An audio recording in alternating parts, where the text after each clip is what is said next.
नई पेंशन योजना की। आपको बता दें कि केंद्र सरकार ने नई पेंशन योजना का ऐलान किया है और नई पेंशन योजना का नाम है यूनिफाइड पेंशन स्कीम यानी यूपीएस। ये फैसला कैबिनेट की बैठक में लिया गया है और इस योजना के तहत अगर किसी कर्मचारी ने न्यूनतम 25 साल तक काम किया तो रिटायरमेंट के पहले नौकरी के आखिरी 12 महीने के बेसिक पे का इस्तेमाल का 50% पेंशन के रूप में मिलेगा। अगर किसी पेंशन भोगी की मौत हो जाती है तो उसके परिवार को कर्मचारी की मौत के समय तक मिलने वाली पेंशन का 10% उसके परिवार को मिलेगा। अगर कोई 10 साल बाद नौकरी छोड़ देता है तो उसे हर महीने 10 रुपये पेंशन मिलेगा। सरकार के इस फैसले से 20 लाख कर्मचारियों को फायदा मिलेगा।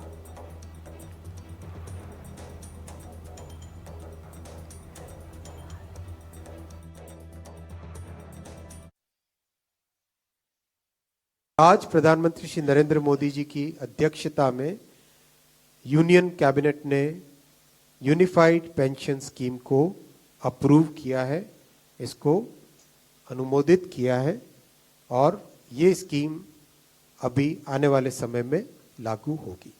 अश्योर्ड पेंशन का जो अमाउंट है that will be the average of basic पे ऑफ 12 मंथ्स बिफोर सुपर एनुएशन, उसका 50% होगा। और इस फुल पेंशन के लिए जो क्वालिफाइंग सर्विस रहेगी वो रहेगी 25 इयर्स, यानी 25 वर्ष तक अगर किसी ने काम किया है, सेवा की है, तो उसको फुल पेंशन यानी जो ये अश्योर्ड पेंशन का अमाउंट है वो मिलेगा।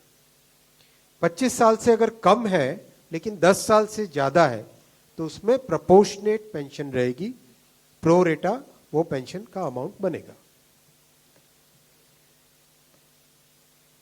जो कभी किसी कर्मचारी की डेथ हो जाए तो फैमिली पेंशन एक बहुत बड़ा, स्पाउस के लिए ये बहुत बड़ी एम्प्लॉयज की एक रिक्वायरमेंट थी, डिमांड थी। तो सेकंड पिलर इस यूपीएस का है अश्योर्ड फैमिली पेंशन।